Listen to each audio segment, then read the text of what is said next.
Hi, everybody.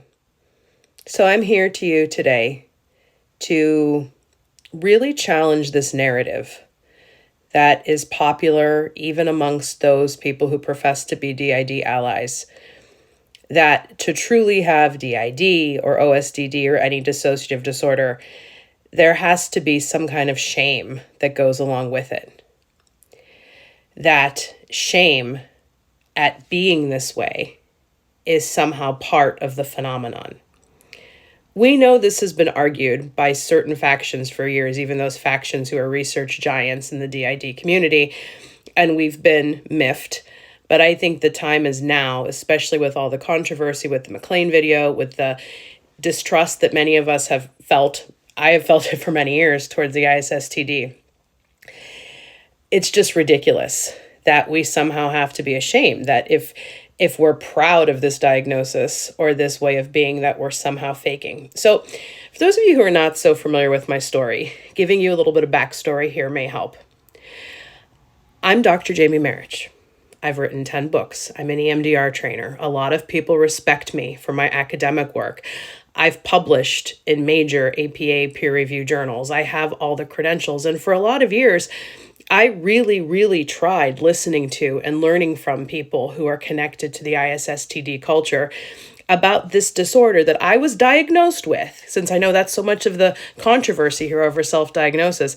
I was diagnosed properly by a clinician in 2004 with what at the time was DDNOS.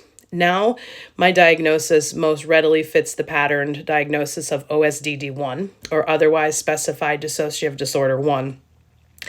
Yet what was interesting is that as I learned to live as a professional with this diagnosis, getting copious amounts of therapy and treated that I needed, even as I came into my own as a professional, I found myself identifying more with what we might generally call the DID, the plural community, than I did with professionals.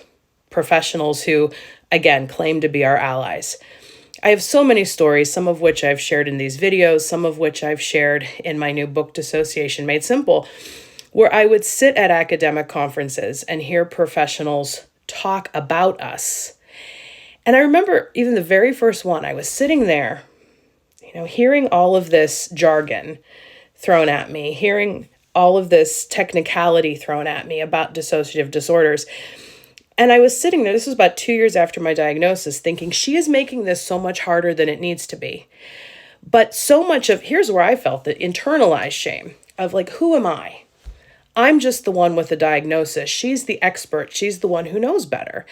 And to show you how hard my fawn response was at that point, I even went up to her after the presentation and I thanked her for educating me so much about dissociation. And then I was like, why did I just do that? Any shame that so much of us experiences is internalized. It has nothing to do with shame of who we really are. If anything, if you really get to know us, we see ourselves as proud survivors of being able to have these minds that have gifted us with creativity, survival skills, and adaptation skills. Adaptation skills that a lot see as manipulation or that a lot see as deception. And here's the most important thing that I have learned in having pride as a healing device. So my coming out story has been very gradual. As I said, I was diagnosed in 2004.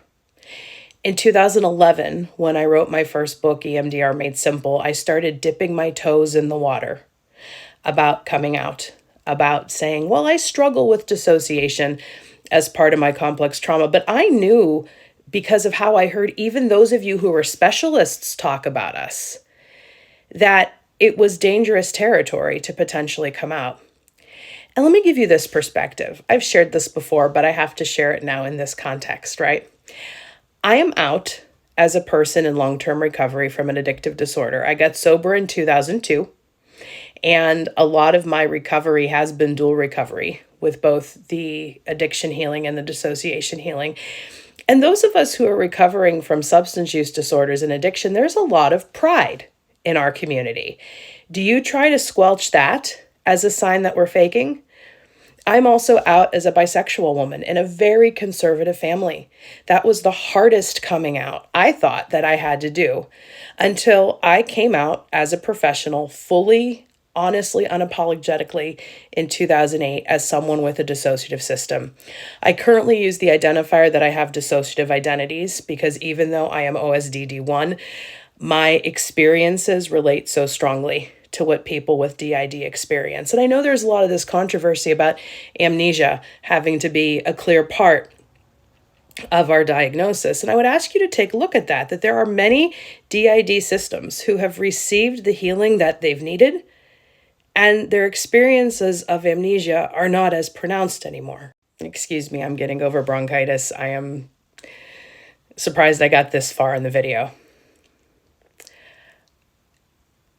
This discussion about amnesia and so many other qualities of being plural or DID and pride and shame, it really does hearken to a lot of what I've dealt with in healing and coming to terms with my queer identity, especially as a bisexual person.